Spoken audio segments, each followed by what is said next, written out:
નગરપાલિકાની નોટિફિકેશન 13 ફેબ્રુઆરી 2024ના રોજ વોટ્સએપ પર ફરતી થતા વાઘોડિયા તાલુકા વિકાસ અધિકારી અધીરા બન્યા છે। માળોદર અને ટીંબી ગ્રામ પંચાયતોના વહીવટદાર અને તલાટીઓને ગ્રામ પંચાયતની કોઈપણ પ્રકારની વહીવટી કામગીરી ન કરવા આદેશ કરતા પંચાયતો અવઢવમાં મુકાયા છે। સોશિયલ મીડિયાની માહિતીનો આધાર બનાવી તાલુકા વિકાસ અધિકારીએ ઉતાવળિયા કરેલા નિર્ણયથી કરેલો હુકમ પરત ખેંચવો પડ્યો છે। મામલતદારને વહીવટી ચાર્જ સોંપવાની 1 મહિના સુધી ફરજ ન સમજી બીજી તરફ વાઘોડિયા નગરપાલિકા માટે પ્રાંત કચેરી ડભોઈ તરફથી ચીફ ઓફિસર નિમાયા છે કે નહીં તેની જાણકારી તાલુકા પંચાયત પાસે નથી, જેના કારણે હજારો લોકોના કામ અટવાઈ પડ્યા છે। ઉભરાતી ગટરોની સમસ્યા કાયમી છે।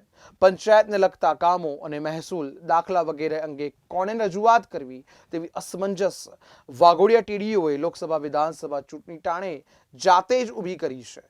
સમસ્યાથી પીડાતી પ્રજાએ ભાજપ પ્રમુખ, તાલુકા પ્રમુખ, સદસ્યો, સરપંચોને આગેવાનો સહિત સરપંચોએ ધર્મેન્દ્રસિંહ વાઘેલાને રૂબરૂ રજૂઆત કરતા વાઘેલા રાતાગુમ થતા તાલુકા પંચાયત પહોંચ્યા હતા।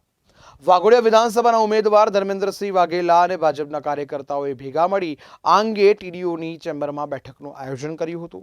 જ્યાં સુધી કલેક્ટર કચેરી અને જિલ્લા વિકાસ અધિકારીની કોઈ લેખિત સૂચના આવે નહીં ત્યાં સુધી વાઘોડિયા, માળોદર અને ટીંબી ગ્રામ પંચાયતોમાં ઊભા થતા પ્રશ્નો અને સમસ્યા હલ કરવાની જવાબદારી ટીડીઓએ નિભાવવાની રહેશે તેવો નિર્ણય હોદ્દેદારો અને ચૂંટાયેલા પ્રતિનિધિઓએ લોકહિતમાં લેવડાવ્યો હતો। વાઘોડિયા ખાતે આજે મારું ખાતમુહૂર્ત હોય અને દરેક ગ્રામજનોએ મને આજે રજૂઆત કરી હતી।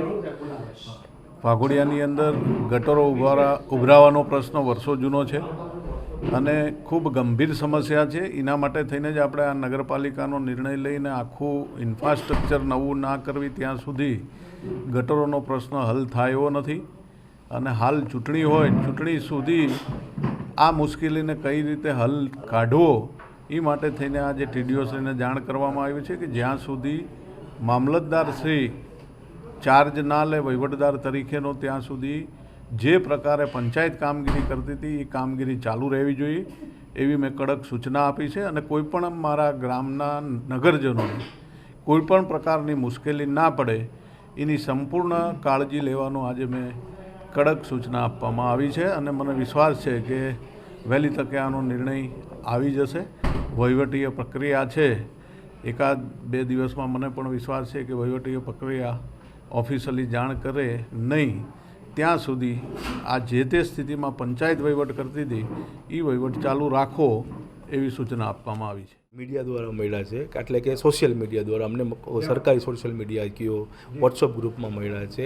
એ અન્વયે જે 3 નોટિફિકેશન આવ્યા છે, 3 નોટિફિકેશનમાં જે સૂચના આપેલી છે કે વહીવટદાર તરીકે મામલતદારશ્રી નિમણૂક કરેલા છે અને બીજા 2 જે નોટિફિકેશન છે કે જેમાં કેવી રીતના કામગીરી કરવી, કઈ કામગીરી ચાલુ રાખવી, બંધ કરવી, એ અન્વયે અમે નીચે ગ્રામ પંચાયત, પ્રાંતશ્રી, પછી મામલતદારશ્રી અને જિલ્લા વિકાસ અધિકારી એ 3ને અમે આ નોટિફિકેશન અન્વયે જાણ કરેલી છે અને આ નોટિફિકેશનમાં જે લખેલું છે એની અમલવારી કરવા ગ્રામ પંચાયતને જાણ કરેલી છે।